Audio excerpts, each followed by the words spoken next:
Hello everyone, I hope you're doing well today. I would like to show you a deck I've been playing recently. I've been playing it for a while, but it's a deck that I have, let's say, have played for quite an extensive amount of time. And that is a simple, yeah, it's a deck that tends to do damage indirectly.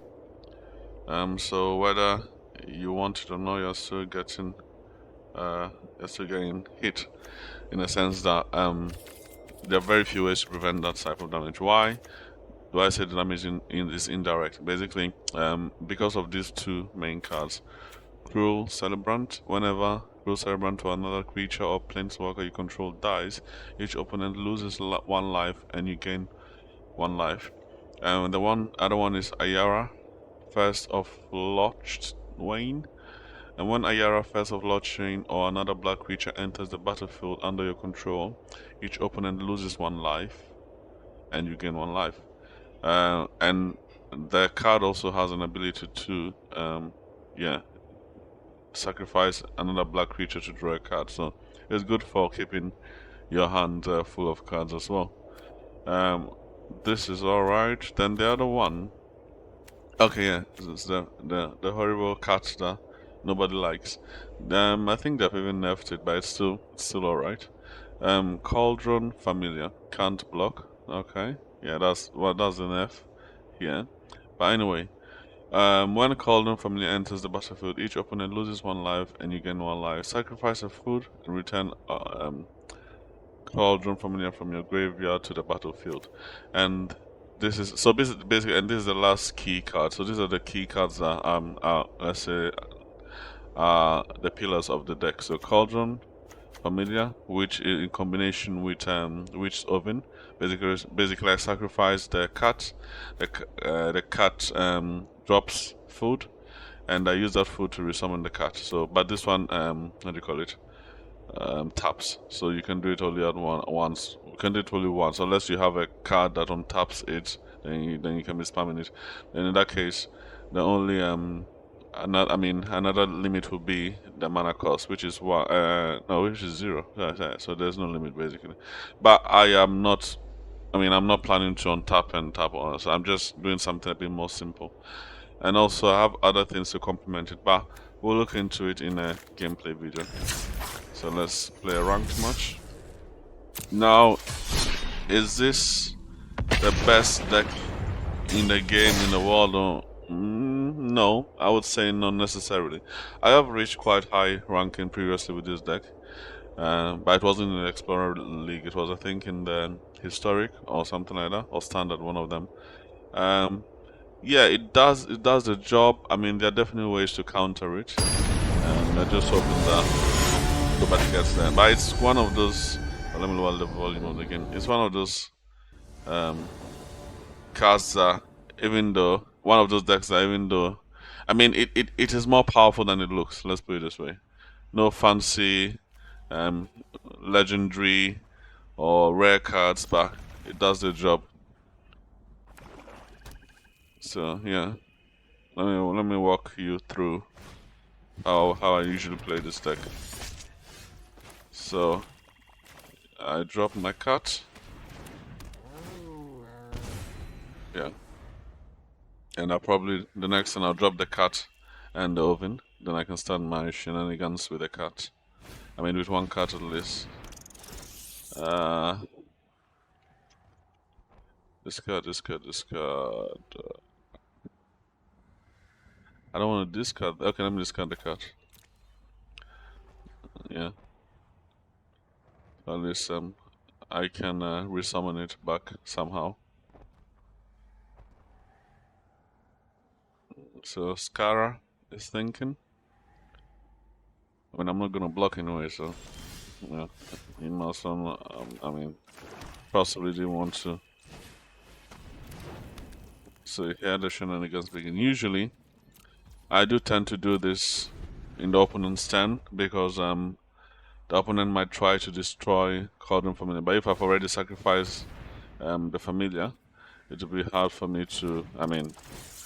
I can't gain it back the normal ways basically. So yeah. Let me discard this land for now. Yeah, so... And also, it's a way to, for example, they did not attack. I mean, Scar did not attack. So, yeah, that's basically when I sacrifice a card and resummon it with the... Yeah, I was waiting for this one so I can start casting one of these ones. So yeah, most of my mana, or not most, all my mana cards have at least a black element. Then, so what I'm trying to say is that I don't have a pure white. Um, I don't have a pure white deck. I don't have any pure white mana cards. I was just sorry, I got distracted by the rat colony. That could be interesting. Yeah, so I need to remember to sacrifice. That's how I'm slowly doing my damage. And this damage that is very hard to block. I mean, definitely some people might have ways to counter it, but in this case, yeah. So now I've added another layer to it. So every time I sacrifice, so I have two layers. One is now with this card here, Cruel Celebrant in the game. When okay, the colony is coming, eh? Ooh, I don't know. Alright, I'll just take some damage, that's fine. I think he wants to stack them up.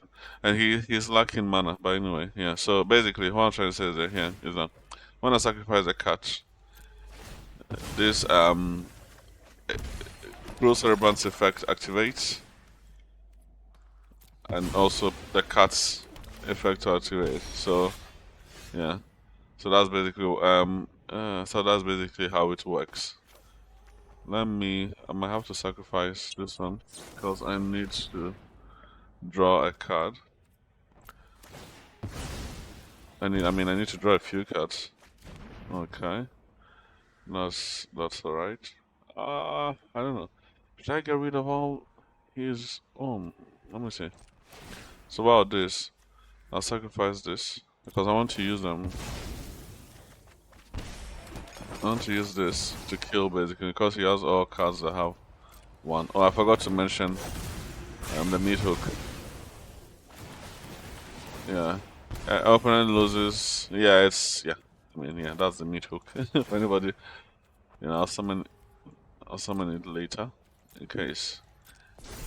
Yeah, so the meat hook basically is a legendary enchantment that the X is the amount. You can select amount how much you want to invest in summoning the card apart from the minimum 2 black mana that it requires, and that will basically turn each creature's will turn the creature's